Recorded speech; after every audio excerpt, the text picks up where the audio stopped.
घडली तेव्हा माझे मिस्टर हे परळी शहरामध्ये किंवा बीड जिल्ह्यामध्ये हजरच नव्हते. ते बाहेर गावी देवस्थानावर मध्ये होते. तेव्हा ह्या खुनाशी माझ्या मिस्टरांचा कुठलाही अर्थार्थी संबंध नाही, ही पहिली गोष्ट. दुसरी गोष्ट, जेव्हा संपूर्ण सरकार स्थापना झाली आणि आपल्या विभागामध्ये जेव्हा 2 मंत्री दिले गेले, हे आमच्या समाजाचे म्हणजे वंजारी समाजाचे अल्पसंख्याकाचे 2 मंत्री दिले गेले. हा जो विषय आहे तो ह्या मराठी समाजाच्या लोकांना खुपायला लागला की एवढ्या छोट्या समाजाच्या लोकांना ते पण 2-2 मंत्री बनवले गेले. तो एक विषय त्यांच्या डोळ्यामध्ये आला, तो एक विषय त्यांना खुपायला लागला. दुसरी गोष्ट म्हणजे तेव्हा सुरेश धसांचं स्टेटमेंट आहे बघा, मी तुमची माती करेल म्हणून. जर तुम्ही पत्रकार असेल, तुम्ही त्यांचं स्टेटमेंट घेतलं असेल, तुमच्याकडे रेकॉर्ड सुद्धा असेल की मी तुमची माती करेल, ते त्यांनी चालू केलेलं आहे. तिसरी गोष्ट म्हणजे जेव्हा इलेक्शन झालं तेव्हा बजरंग सोनवणेनी माझ्या मिस्टरांना जीवे मारण्याची धमकी दिलेली होती. आणि ती धमकी दिलेली असताना सुद्धा माझे मिस्टर त्यांना बोलले, जाऊ दे, झाल्या बोलल्या गोष्टी झाल्या, इलेक्शन मध्ये काही गोष्टी होत असतात. ही एक धमकी दिलेली गोष्ट, ही एक गोष्ट. तिसरी गोष्ट म्हणजे, आणि जेव्हा दमालियानी जेव्हा SIT चे फोटो सादर केले की माझ्या मिस्टरांसोबत की हे ह्यांचे संबंधी आहेत, नातेवाईक आहेत, ह्या लोकांना SIT मधून काढलं जावं. आणि आता तुम्हीच सांगा की काय प्रकार केला जाते. आता जे SIT चे जे तेली आहेत ते एक प्रकारचे आष्टीचे जावईच आहेत. ज्या आष्टीच्या शीतल उगले म्हणून ज्या ISI ऑफिसर आहेत, IS ऑफिसर आहेत, त्या तेलींच्या धर्मपत्नी आहेत आणि त्या आष्टीच्या आहेत. म्हणजे ह्यांनी जावाईच आणून बसवलेला आहे SITच्या अधिकारामध्ये. त्या शीतलचे जे मामा आहेत ते जिल्हाधिकारी होते. परत दुसरे जे आजोबा ते तहसील क्लार्क होते, कुठले, आष्टीचे. म्हणजे हिथं सुद्धा तुमचं धसांचंच इथं मनमानी चालू आहे. धसांनी आपल्या सोयीनुसार इथं त्यांचे माणसं आणून बसवलेले आहेत. आणि एक राजकीय फक्त आमची म्हणजे वंजारी समाजाची माती करायची. त्यांना हे आमचे दोन्ही पण जे मंत्री झालेले ते दोन्ही मंत्री नकोय. जे 40 वर्षात घडलं नाही ते ह्या वेळेस घडलेलं आहे आणि ते पूर्ण त्यांच्या डोळ्यात खुपते. आणि त्या लोकांना कमी करण्यासाठी एक प्रकारचं टार्गेट त्यांनी माझ्या मिस्टरांना केले. आज धसांना सुद्धा माझ्या मिस्टरांनी पूर्णपणे सहकार्य त्यांना निवडून येण्यामध्ये केलेलं आहे. बजरंग सोनवणेनं सुद्धा पूर्णपणे मतदान निवडून येण्यासाठी सहाय्य केलेलं आहे. हे सर्व सहाय्य करताना धसांना वाल्मिक कराड हे हवे होते. पण आता जेव्हा ते निवडून आल्याच्या नंतर त्यांची काही गोष्टी होत्या की त्यांना सुरेश धसांना त्यांच्या काही इच्छा होत्या, त्यांच्या ज्या काही इच्छा होत्या की मंत्री होण्याच्या किंवा तुमचं काही पालकमंत्री वगैरे होण्याच्या ज्या काही इच्छा होत्या त्या त्यांच्या पूर्ण झाल्या नाहीत. आणि त्यांनी टार्गेट आपल्या 2 मंत्र्यांना करण्यासाठी, त्यांनी त्या 2 मंत्र्यांना संपवण्यासाठी अगोदर वाल्मिक अण्णांना संपवणं गरजेचं आहे. त्यामुळे त्यांनी पूर्ण म्हणजे हे राजकीय हेतूतून आणि जातीय समीकरण जोडून माझ्या मिस्टरांना बळीचा बकरा केलेला आहे. पहिल्यांदा जसं तुम्ही मागणी केली दमानियाची ऐकून पूर्ण SIT ची टीम बदलली, तशी माझी सुद्धा आज तेलीची बदली,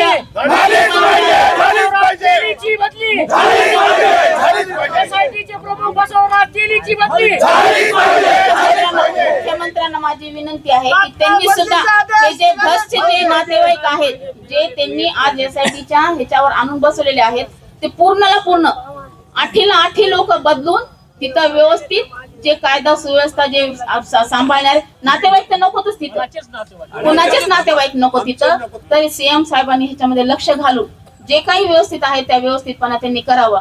आणि एकमेकांचं सांगून जे माझ्या नवऱ्यावर खोटे आरोप करून म्हणजे कुठंतरी कसा तरी धागा जोडून जे आज SITचे लोक आहेत किंवा GCIDचे लोक आहेत ते काही करू शकतात.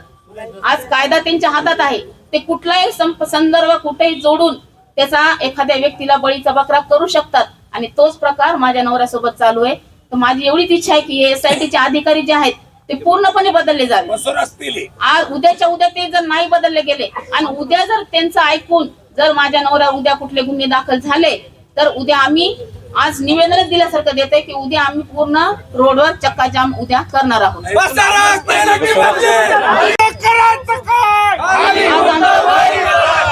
आज आम्हाला सीएम साहेबांनी किंवा आपल्या बीडचे एसपी साहेबांनी आज आम्हाला इथं येऊन आमचं निवेदन स्वीकारावं आणि आम्हाला एक योग्य तो शब्द द्यावा, आमची एवढी इच्छा आहे. बसवराज तेली यांच्याशिवाय आणखी कोणत्या अधिकाऱ्यांवर तुमचा आक्षेप आहे? त्यांनी ह्याच्यामध्ये राहूच नाही. त्यांच्या जागेवर त्यांनी दुसरा अधिकारी घ्यावा. त्यांना ह्या तपास अधिकाऱ्यावर नकोच आहे आम्हाला ते. आता ते पूर्ण त्यांचं पूर्ण. आणि परत एक दुसरी एक गोष्ट तुम्हाला ते सीडीआर काढायची फार हौस आहे ना सगळ्यांचे मोबाईलचे, तर तुम्ही सुद्धा तेलींचे किंवा धसांचे ह्या 8-15 दिवसाचे काही संपर्क आहेत का ते सीडीआर काढा. म्हणजे तुम्हाला समजेल की धसांचे फोन SIT ला किती गेले आणि SIT फोन धसांना किती आले ते सुद्धा तुम्हाला समजेल आणि तुमच्या लक्षात येईल की इथं काय राजकारण सुरू आहे आणि काय नाही. फक्त एक छोटासा समाज म्हणून त्या समाजाला पुढे येऊ दिलं जात नाहीये. त्या समाजाला पूर्ण कथा आपला हा वंजारी समाज फक्त परळी पुरतं मर्यादित आहे आणि त्याला कसा परळीमध्ये दाबायचं. आजूबाजूला पूर्ण मराठा समाज आहे आणि त्यांनी पूर्णपणे प्लॅनिंग करून पूर्णपणे नियोजन करून माझ्या नवऱ्याला ह्याच्यामध्ये पूर्णपणे अडकवलेले. माझ्या नवऱ्याला ह्याच्यामध्ये पूर्णपणे अडकवलेलं आहे आणि त्यांनी ते त्याच्यामध्ये लक्ष घालून सीएम साहेबांनी लक्ष घालून माझ्या नवऱ्यावर जे काही हे चालू केलेले ह्या लोकांनी त्यांना संपवण्याचं, त्यांच्या थ्रू आपल्या नेत्यांना संपवण्याचं जे काही षडयंत्र त्यांनी चालू केले हे तात्काळ त्यांनी थांबवावं, एवढीच आमची इच्छा आहे. आणि असं विनाकारण कुठल्याही गरीब समाजाला किंवा गरीब लोकांना टार्गेट करून त्यांचं मरण ह्या लोकांनी करू नये. अक्षरशः आज मरण यातना आम्ही महिना झालं आज मरण यातना जोडतोय. आणि दुसरी गोष्ट, ज्या व्यक्तीचा खून झाला त्या व्यक्तीचा आणि माझ्या नवऱ्याचा अर्थार्थी काही संबंध नाही. त्यांचं साधी ओळख सुद्धा नाही किंवा त्यांचे फोन कॉल्स नाहीत, काहीच नाहीये. मग कुठल्या संदर्भाने तुम्ही त्या व्यक्तीशी माझ्या नवऱ्याचं मर्डरचं हे जोडताय?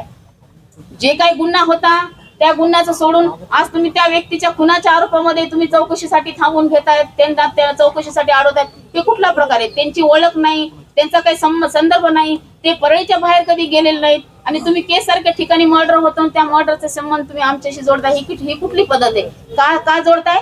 फक्त सुरेश धसच्या सांगण्यावरून हे केलं जाते आणि त्याच्यामागे सुरेश धसचं सर्वात मोठं कारण म्हणजे हे आमच्या 2 नेत्यांना त्यांना संपवायचंय, आमच्या समाजाला संपवायचंय. हेच फक्त त्याच्या मागचं कारण आहे. हे सीएम साहेबांनी सुद्धा ओळखून घ्यावं. आता त्यांच्याशिवाय तुम्ही कुणाला दाद मागू शकत नाही. आता जे काही करतील ते आता सीएम साहेबच करतील, व्यवस्थित लक्ष घालतील आणि मला न्याय देतील, एवढीच माझी इच्छा आहे. आजच्या आंदोलनाच्या ते चुकीचं. आज माझ्या मिस्टरांना जमानत मिळाली असती, आज माझ्या मिस्टरांना MCR मिळून आज जमानत झाली असती. आज त्यांच्यावर खंडणीच्या गुन्ह्यावर त्यांना आज जमानत भेटली असती किंवा MCR भेटला असता आणि त्याच्यातून आमची जमानत झाली असती. तर आज आम्हाला 302 मध्ये चौकशी करायची. 302चा आमचा काही संबंधच नाही ना, आम्ही 302 मध्ये नाहीच आहेत ना. मग आता चौकशी करायची म्हणून तर तुम्ही थांबून धरता, म्हणजे कोणाच्या सांगण्यावर थांबून धरता? नाहीच आहे ना. मग SIT म्हणते ना आम्हाला 302ची चौकशी करायची, मग तुम्ही 15 दिवस का केली नाही चौकशी? 15 दिवस केली का चौकशी तुम्ही SITची आपलं 302ची? तुम्हाला आधी चान्स होता ना 15 दिवस चौकशी, त्यावेळेला तुम्ही काहीच केलं नाही. आम्ही 302 मध्ये नाहीच आहेत ना.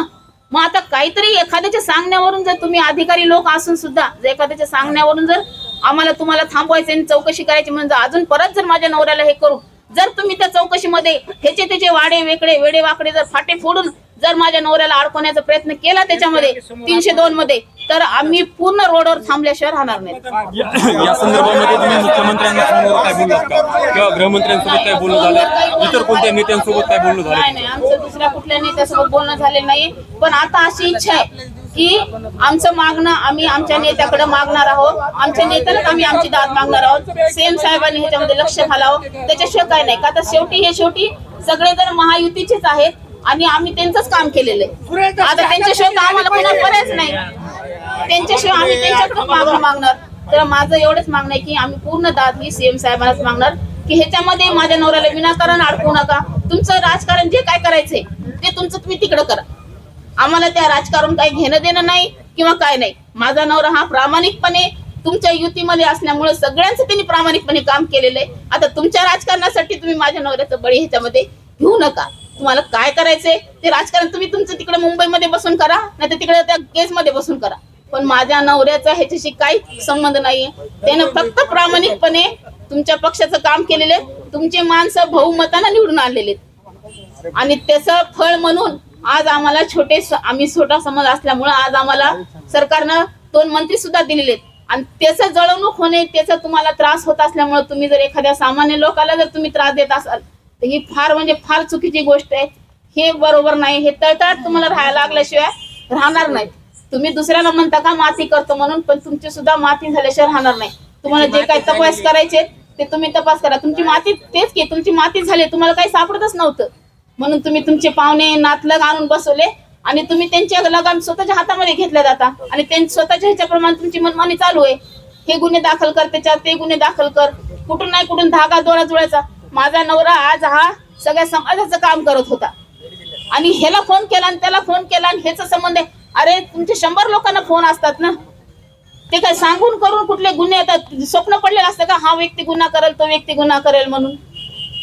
आज तो कुणाचाही कोणी आज इथं एवढे लोक बसलेले ते प्रत्येकाने सांगावं की अण्णांनी कोणी त्यांच्याकडे प्रश्न घेऊन आलेत आणि अण्णांनी त्यांचं काम केलेलं नाही. आज एक लोकांचे फोनवर असतील किंवा प्रत्यक्ष स्वरूपामध्ये असेल त्यांनी काम केलेले आणि त्याचा संदर्भ जर जोडून तुम्ही म्हणत असाल की तुम्ही गुन्हेगाराशी तुमचा संबंध आहे आणि तुम्ही ते गुन्हेगाराचे मास्टर माइंड आहेत, हे किती चुकीचं आहे. हे कोण सांगतंय तुम्हाला? तुम्ही बाहेर बसून राजकारण करताय, मोठ्या अधिकाऱ्याला म्हणायला लावताय आणि आम्हाला गुंतवताय त्याच्यामध्ये. हे फार चुकीचं आहे. हे थांबायला पाहिजे. हे माझं सीएम साहेबाला कळकळीची विनंती की हे थांबवा. हे तुमच्या पक्षाचंच आहे, तुमचेच लोक आहेत हे सगळे आणि तुमच्याच सगळ्या लोकांचं हे राजकारण सुरू आहे. तर माझी कळकळीची विनंती आहे सीएम साहेबाला